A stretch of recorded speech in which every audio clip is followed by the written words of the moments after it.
Paz e graça, muito obrigado pela sua audiência aí no nosso blog. Divulgue esse trabalho, use as redes sociais até para criticar a gente também, né? O tema de hoje é a respeito do aniversário da Reforma, 500 anos em que Martinho Lutero começou o movimento mais importante do Ocidente, na medida em que ele trouxe liberdade, resgatou a liberdade do Evangelho, desvinculando a salvação das instituições eclesiásticas, das autoridades eclesiásticas, né? Quando o Senhor Jesus Cristo morreu na cruz, ele rasgou o véu e abriu o caminho para o Santo dos Santos a todo crente, pela fé.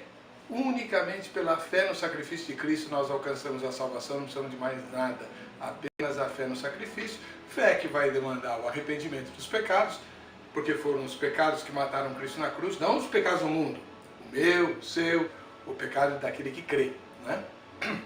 Quando você assume que Cristo morreu no seu lugar, você se arrepende das coisas que levaram Jesus para a cruz e tenta abandoná-las e viver de acordo com os ensinamentos de Jesus. Isso é fé, e essa fé produz salvação. Pois muito bem, a Reforma então nos libertou do jugo da autoridade eclesiástica e tal, mas demanda de nós, 500 anos depois, um esforço para continuarmos o trabalho começado pelos reformadores. Aliás, a bandeira da Reforma era essa, né? Igreja reformada, sempre se reformando. Me entristece muito quando encontro líderes, e eu os faço todas as noites no Vejam Só, que entendem que não há mais nada a ser reformado. Às vezes eles falam assim, não, a gente vai continuar reformando a igreja.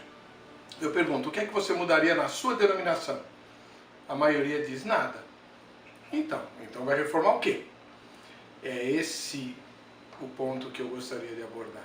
A igreja precisa se despertar para mudanças que precisam ainda ser feitas, e eu falo das igrejas históricas. Não estou falando das igrejas novas, porque sempre que a gente fala de mudança, as igrejas novas têm novidades demais, vão mudar muita coisa. E as históricas? A Reforma começou numa igreja histórica. Então a continuação da Reforma tem que começar nas igrejas históricas. Há muito a ser revisto, há muito a ser reavaliado, há muito a ser rediscutido e mudado. Não é porque os reformadores 500 anos atrás entenderam algumas coisas que a gente precisa continuar entendendo da mesma maneira.